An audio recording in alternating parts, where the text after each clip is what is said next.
This is in response to Billy's Talking Points memo from Thursday, January 15, 2015, entitled Blame France. Now, Billy, I have no idea how you're saying blame France when in the body of your little talking point it doesn't say anything about blaming France. In fact, most of what your talking point is about is going after liberals and going after Obama, which is what you do incessantly all the time anyway. So I don't know where blame France comes into this whole thing. Let's try and parse it all. First thing you want to do is you want to get after liberals in terms of religion and radical Islam. And of course, you're saying that liberals basically want to kowtow to people of the Islamic faith because we don't want to upset them, because that'll cause more Muslim terrorists. And what we need to do is we need to be like France. We need to be like France, because France had someone, I don't know, who'd you have on? The ambassador to the United States, who basically said that we are at war with radical Islam, whereas the United States is not exactly saying that exact same thing. And as I talked about before, I think the whole reason you want to do it is for two reasons, Billy. Number one, you want to trash Obama, and number two, you want to be in perpetual war. You want war all the time because you always have to have a bad guy. And it's important that you have a bad guy because you always need someone to blame. So it's not only just the radical left that you want to blame. You want to blame the radical Islamic terrorists. And again, what's basically going on is that behind the scenes, the United States is doing everything that France is doing, even if not more so. But we're not out there saying that we're at war with radical Islam. Now, I think you used the word apologist twice in terms of the left, basically apologist in terms of the Muslims just want to be left alone, so we should basically leave them alone. Whereas, Billy, I know what you want to do is you want to go in there and send the army and root out every single one of them and kill them and slaughter them and, another crusade. That's what you want. It's a crusade on this whole thing. And, I understand you're saying, oh, the left doesn't see this straight, but basically what you want to say is, they're killers, they're going to come after us, and then you say that, oh, ISIL, remember it's ISIL, not ISIS. ISIL has gained ground in Syria. Let's take that into perspective real quick. Syria's been in the civil war, what, 3.5, 4 years now? There are some very isolated areas in Syria, in the desert areas, and remember, a lot of this has come about because of climate change, is that there has been a tremendous drought there for a long time. So and of course, nature abhors a vacuum. So there are areas where the Syrian government is not anywhere near. And it's not just ISIL that is going after those territories. There are other factions in Syria. It's just that ISIL has a little bit more men and equipment, so to speak. And they're going in there, but they don't really have a lot that they're actually taking over. These are not necessarily big towns or small towns. I can't quite describe how it is.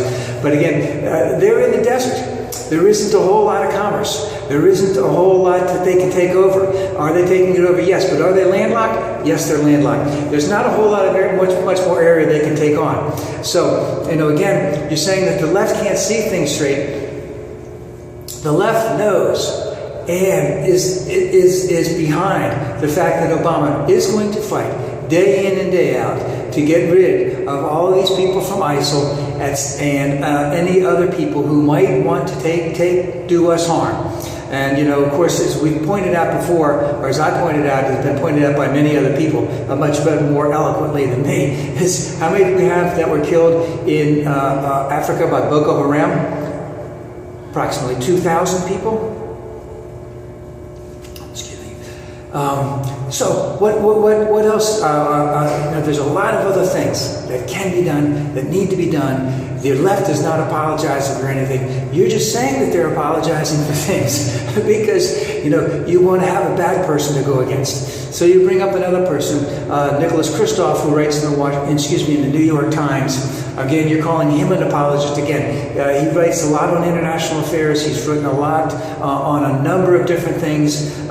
Very well written, very well traveled. He doesn't live in the bunker like you do, Billy. I know you were a war correspondent in 81 or 82 in Nicaragua or El Salvador or something like that. But Nicholas Kristof still travels the world, goes to those places, talks to those people, gets a good idea of what's going on, what's really going on. He's not an apologist. He's not a flunky for Obama or for the left. He writes out how he feels, and then when he sees things that are going wrong, he reports about them. I know he had some very, very eloquent things to say in reference to the sex trades. I believe it was in Burma or Thailand, something like that.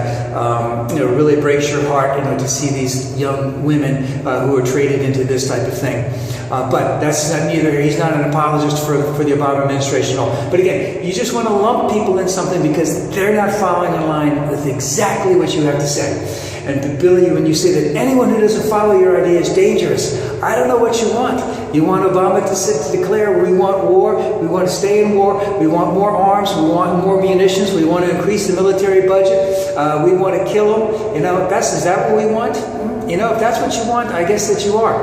And then you keep on saying, the Obama will not confront the jihad.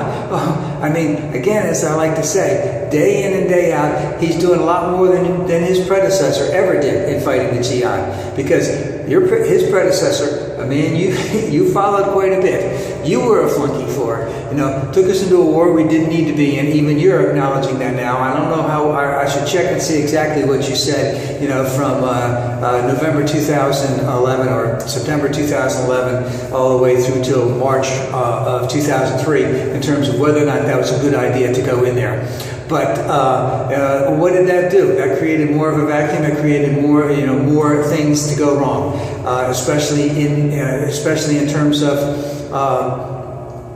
people going out and trying to kill Americans, Europeans, because they were not Muslim. Again, I just want to say, you seem to be wanting a perpetual war. You seem to need to have a war. You seem to need to have a bad guy. If it's not Nicholas Kristof, if it's not Obama, if it's not the radical left, then it's got to be radical Islam. But you always want to have someone to fight. You always want to be against someone, and they don't get it, and you get it. But all I can say, Billy, is you've been wrong every single time.